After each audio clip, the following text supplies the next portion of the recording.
welcome back to the Registry Booster video series. In this particular video, what we're going to go over is, first we're going to check for updates.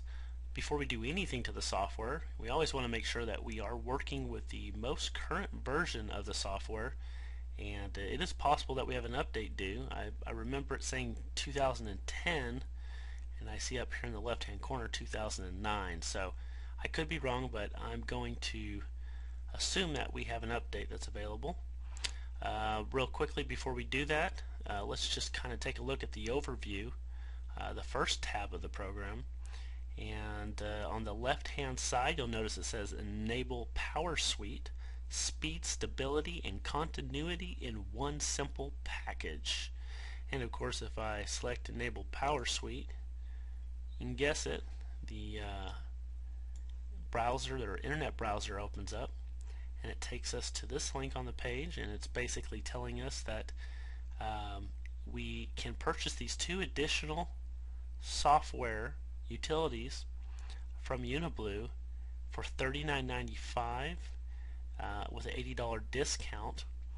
And I can tell you that if you were to go purchase a driver scanner software independently, and there's a good handful of them that are out there, you will spend $30-40 easily on a driver scanner update software.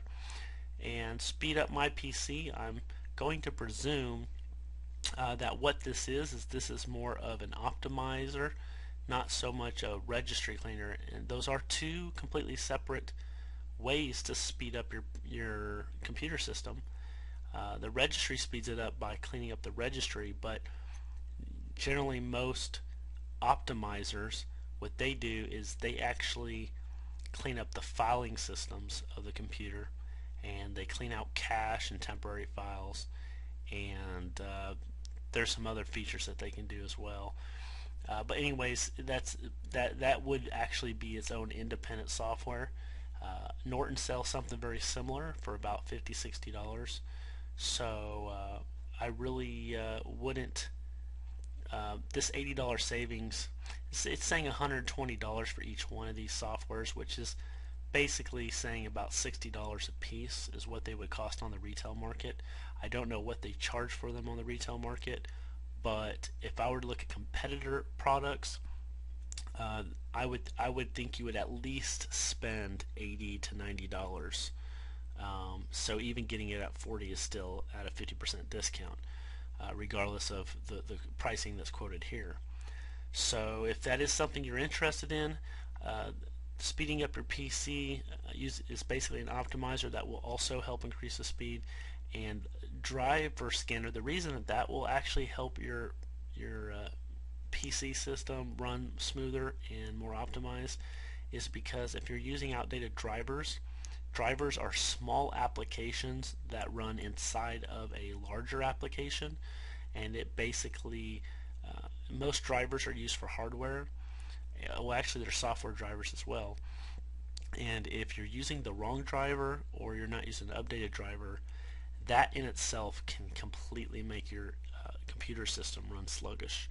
So I would definitely encourage you, if you can, to go ahead and purchase these, because I personally have a driver scanner, and I have an optimizer, and I have a few registry editors. So I'm not encouraging anything that I don't do myself. Anyways, I just want to show you that.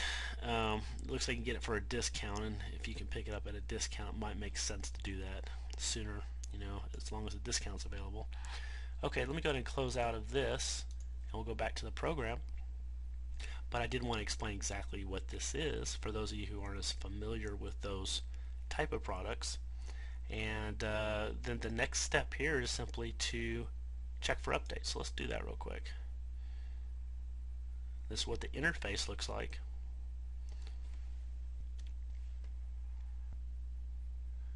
Okay, we're going to go ahead and give that another try.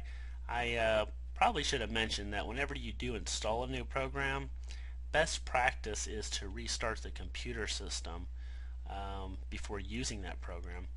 I was trying to take a shortcut, just kind of slipped my mind, but I have a feeling that is why it locked up during the checking for updates. So I went ahead and I restarted the computer system, and now I'm going to go ahead and just continue with what we were originally doing, and should work just fine. Check for updates.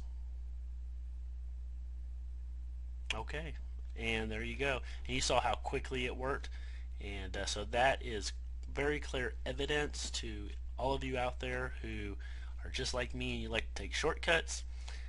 Sometimes it really does make sense to do best practices. And one best practice is whenever you install a new piece of software, you should always restart the entire computer system before using that or before installing any additional software.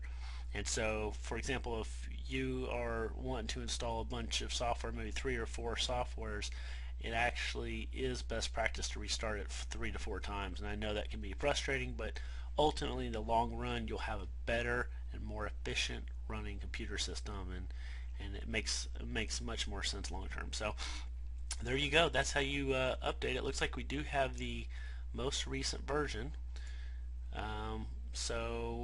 That will be it for this video, and then on the next video we're going to go through the settings tab. I think it's also best practice before you ever use a program, you should always go into the settings tab first and make sure that you have all the options selected or deselected that's going to suit what it is that you're trying to get out of this particular program prior to actually using it.